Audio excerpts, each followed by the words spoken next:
দক্ষিণ এশিয়ার রাজনীতিতে নতুন করে উত্তেজনার ইঙ্গিত। বাংলাদেশকে কেন্দ্র করে ভারতকে লক্ষ্য করে কড়া হুঁশিয়ারি দিয়েছে পাকিস্তানের ক্ষমতাসীন দলের এক নেতা। এই বক্তব্য ঘিরে শুরু হয়েছে ব্যাপক আলোচনা ও কূটনৈতিক উদ্বেগ।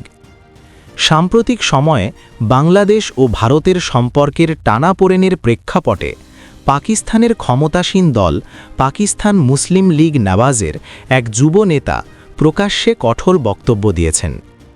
মঙ্গলবার সামাজিক যোগাযোগ মাধ্যমে প্রকাশিত একটি ভিডিও বার্তায় PMLN-এর যুবনেতা কামরান সাঈদ উসমানী দাবি করেন, ভারত যদি বাংলাদেশের সার্বভৌমত্বে আঘাত হানে তাহলে পাকিস্তান চুপ করে বসে থাকবে না। ভিডিও বার্তায় তিনি বলেন, ভারত যদি বাংলাদেশের দিকে কুনজর দেয় তাহলে মনে রাখতে হবে পাকিস্তানের জনগণ, সশস্ত্র বাহিনী এবং ক্ষেপণাস্ত্র খুদ দূরে নয়। এই বক্তব্যের একটি প্রতিবেদন প্রকাশ করেছে ভারতীয় সংবাদ মাধ্যম ইন্ডিয়া টুডে।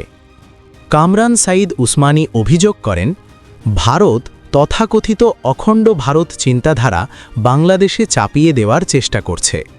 তিনি আরও দাবি করেন, বাংলাদেশ সীমান্তে ভারতের সীমান্তরক্ষী বাহিনী BSF দ্বারা সাধারণ নাগরিকরা হয়রানির শিকার হচ্ছে এবং বাংলাদেশকে একটি নির্দিষ্ট ধর্মভিত্তিক রাষ্ট্রে রূপান্তরিত করার চেষ্টা চলছে। একই সঙ্গে তিনি বাংলাদেশ ও পাকিস্তানের মধ্যে আনুষ্ঠানিক সামরিক জোট গঠনের আহ্বান জানান। তার মতে, বাংলাদেশে পাকিস্তানের এবং পাকিস্তানে বাংলাদেশের সামরিক ঘাঁটি স্থাপন করা প্রয়োজন।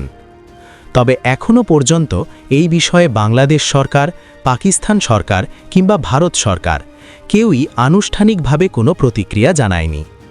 রাজনৈতিক বিশ্লেষকরা বলছেন, এই ধরনের বক্তব্য ব্যক্তিগত বা দলীয় পর্যায়ে হলেও দক্ষিণ এশিয়ার মতো সংবেদনশীল অঞ্চলে এগুলো নতুন করে উত্তেজনা তৈরি করতে পারে।